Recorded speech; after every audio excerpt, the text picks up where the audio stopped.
Yo les fous, bienvenue dans IDT, ton émission danse de Tarmac. Aujourd'hui, on est venu à Mons pour voir la nouvelle génération.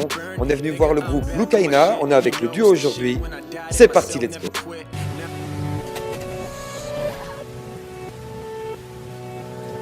Man, I met a girl at Coachella. I like her, but you know I couldn't tell her, cause she had her own fella, and I met a blow dealer. Yeah. Me and all my niggas doing well, dog. You not from the city, I can tell, dog. Get it, by myself, dog. Grew up and I'm in the city still, I'm still here, dog. And I'm still in the same city with the same damn niggas. Voilà les gars, j'ai une première question pour vous, on aimerait faire connaissance. Qui êtes-vous? C'est quoi Lucaina? Moi c'est Malik, j'ai 21 ans et je suis danseur, chorégraphe et professeur de danse. Et je laisse Maximus se charger de la présentation du groupe. Alors moi je présente, je m'appelle Maximus, j'ai 19 ans, je danse depuis 3 ans et je suis également l'un des fondateurs du groupe Lucaina. Alors il faut savoir que moi et Malik, nous considérons comme les deux faces d'une même pièce parce que c'est toujours 50-50 pour tout. Le groupe Lucaina a été fondé il y a 3 ans de là. À la base, on s'entraînait toujours ensemble et on avait décidé de faire un peu un collectif. Et du coup c'est pour ça qu'on a invité Jean-Baptiste Ball à rejoindre le groupe. Et jusqu'à présent, on a fait une édition il y a de ça 3 mois et on a rajouté un nouveau membre qui s'appelle Axel Venge. Lucaina est un dérivé de Likena, c'est du grec ancien, signifiant louve. Pourquoi louve et pas loup? Parce que la femme représente un peu tout ce qui est la création, tout ce qui est la naissance. Tu danses pas aussi bien que le ferait Salmasso. Mais ne t'inquiète pas, tu peux continuer, pour toi j'ai les sous.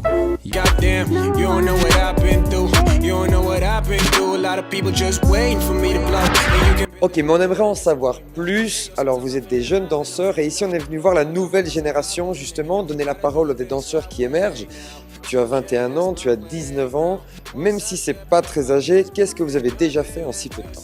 Alors pour moi David, contrairement à Maximus, je danse depuis un peu plus longtemps, donc ça fait 7 ou 8 ans que je danse. Au début j'ai commencé en Belgique et j'ai pris la décision à mes 17 ans, juste après mes secondaires en fait, de partir à Londres. Donc j'ai étudié à Londres 1 an et à la base je voulais vraiment devenir danseur contemporain. Donc j'ai été au conservatoire et tout ça. Et puis comme je viens d'un milieu un peu modeste, etc., je suis arrivé à court d'argent, j'ai dû rentrer en Belgique. Et la suite, c'est ce qui a formé tout ce qu'on a aujourd'hui. Donc ça veut dire qu'en rentrant, on est reparti à zéro, mais ça nous a apporté tout le nouveau qu'on a construit par la suite. Et donc, on a jonglé durant ces 3 dernières années entre l'entraînement ici, donc dans la galerie, et mes voyages. Donc moi, je suis parti à Los Angeles, je suis allé, comme je l'ai dit, à Londres, je suis allé à Oslo, au Groenland, et là, on revient de Tokyo. Donc voilà. Alors comme moi je danse depuis seulement 3 ans, il faut savoir que j'ai seulement terminé l'école cette année-ci. Du coup j'ai pas eu la chance de voyager énormément et de faire beaucoup de contrats. Durant mes 3 ans, je me suis entraîné ici en fait. Et c'est grâce à ça que j'en suis arrivé là où je suis maintenant.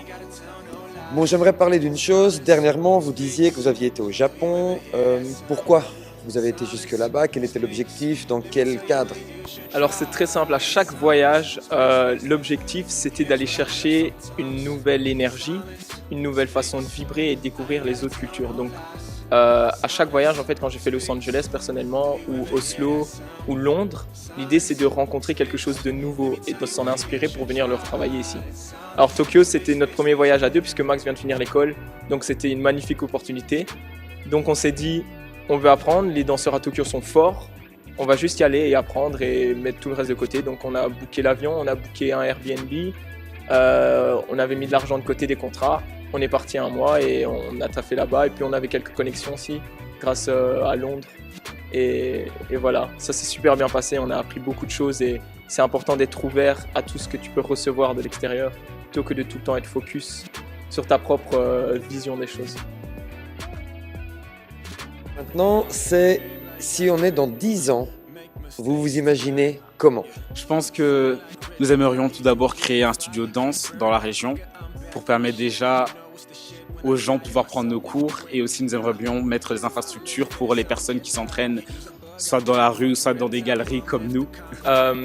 Donc il y a vraiment cette idée de créer à partir de rien un tout pour tout le monde et le fait d'aider les autres à devenir plus forts, ça nous inspire nous aussi, donc c'est un peu égoïste d'une certaine façon. C'est pas juste pour les autres, c'est aussi pour nous parce que voir les autres évoluer, ça nous fait évoluer. Donc je pense que établir ce studio, cette communauté et des infrastructures, c'est très très important de notre point de vue.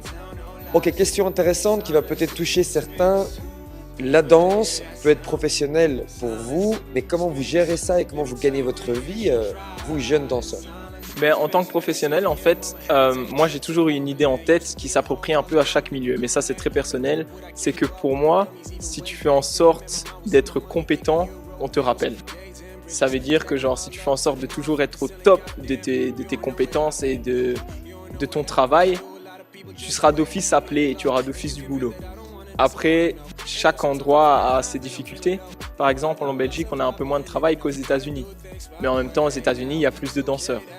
Donc, il y a des obstacles partout. Parfois, c'est dur.